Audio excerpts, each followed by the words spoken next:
వసుధవాణి రెడ్ల బాలాజీ గారు రచించిన పుస్తకాన్ని మేము విడుదల చేయడం జరిగింది.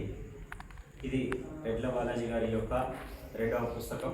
ఇంతకుముందు కూడా గీతాశక్తి అనే పుస్తకాన్ని మనం ఆ భాగ్యం కూడా అప్పుడు నేను కూడా వెళ్ళడం జరిగింది. ఇది రెండవ పుస్తకం. అయితే ఆ మొదటి పుస్తకానికి కూడా అనేక అవార్డులు కానీ మంచి సమాజం నుండి మంచి అభినందనలు బాలాజీ గారికి రావడం జరిగింది.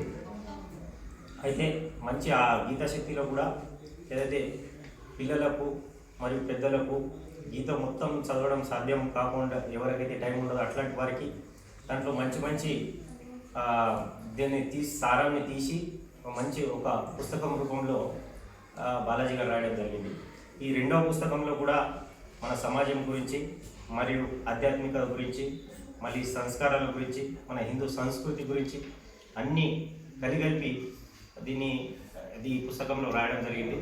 ఖచ్చితంగా మనం చూస్తున్నట్టయితే ఈ కాలంలో తెలుగు పట్ల కానీ మన మాతృభాష పట్ల కానీ యువకులలో ఇప్పుడు రాబోయే తరంలో కొద్దిగా అంతమంది దీనిపైన ఇది చూపెట్టట్లేదు. అలాంటి సమయంలో బాలాజీ గారు ఇలాంటి తెలుగులో మంచి పుస్తకాన్ని రాయడం నిజంగానే అభినందనీయం. అలాగే ఇక్కడ ఈ పుస్తకాన్ని గురుకృప వొకేషనల్ జూనియర్ కాలేజ్లో మన డాక్టర్ గారు రామకృష్ణ గౌడ్ గారు ఇచ్చే మన అందరి సమక్షంలో ఇది చేయడం అనేది నిజంగా అభినందనీయం. మన రామకృష్ణ గౌడ్ గారు కూడా సమాజంలో నేను చిన్నప్పటి నుండి చూస్తున్నాను, అనేక మన సేవా కార్యక్రమాలలో పాల్గొంటారు. అలాగే ఆరోగ్యం గురించి కానీ ప్రజలలో అవగాహన కల్పిస్తూ అనేక ఇది చేస్తున్నాం. అలాంటి వారి దగ్గర ఇక్కడ ఈ స్కూల్లో ఈ కాలేజీలో ఓపెన్ చేయడం అనేది నిజంగా అభినందనీయం.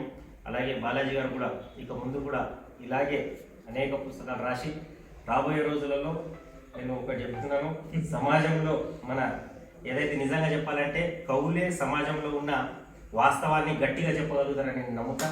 కాబట్టి మనం ఇప్పుడు సమాజంలో చూసుకున్నట్టయితే అనేక మంది యువకులు మద్యానికి బానిసై అతి తక్కువ వయసులోనే ఆత్మహత్యలు చేసుకోవడం, సమాజంలో ఎప్పుడైతే మన కుటుంబానికి మనం పోషిస్తే అనే ఇది వచ్చినప్పుడు అప్పుడే ఆత్మహత్య చేసుకోవడం, మందు దీనికి మద్యపానికి బానిస అయిపోయి ముఖ్యంగా మన ప్రాంతంలో ఇది ఎక్కువగా ఉన్నది. కాబట్టి దీనిపైన కూడా రాబోయే రోజుల్లో రాసి ప్రజలలో చైతన్యం కల్పించి యువకులలో చైతన్యం కల్పించి ఇక ముందు రాస్తారని, అలాగే యువకులకు చైతన్యపరుస్తూ రాజకీయంగా కూడా ఏదో రాజకీయం అంటే సమాజ సేవ అంటే ఏదో ఇది కాకుండా చదువుకున్న వాళ్ళు కూడా దీంట్లో అత్యధికంగా రాజకీయాలు రావాలని, మరియు రాజకీయం కూడా ఏదో కేవలం ఎలక్షన్ టైంలలో అనేక మద్యానికి గురి చేస్తూ యువకులకు రాజకీయం అంటేనే ఏదో చదువుకున్న వాళ్ళు రాజకీయాలకు రానియకుండా ఇట్లా అనేక సమస్యలు ఉన్నాయి. దీనిపైన మీరు దగ్గరగా కవులు దగ్గరగా అవి చూస్తారు కాబట్టి దాన్ని ఒక రచన రూపంలో మీరు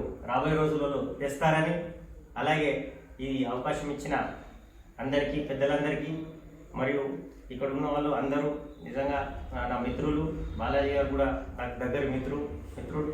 సో ఈయన ఈ రూపంలో కవితలలో ఇలా ఎంత అభినందించే విధంగా రాయడం అనేది నిజంగా నాకు కూడా చాలా సంతోషం కలుగుతున్నది. కాబట్టి ఇంకా ఇలాంటి పుస్తకాలు ఎన్నో రాయాలని కోరుకుంటూ మనస్ఫూర్తిగా ఈ అవకాశం ఇచ్చిన పెద్దలందరికీ నా యొక్క ధన్యవాదాలు. నమస్కారం.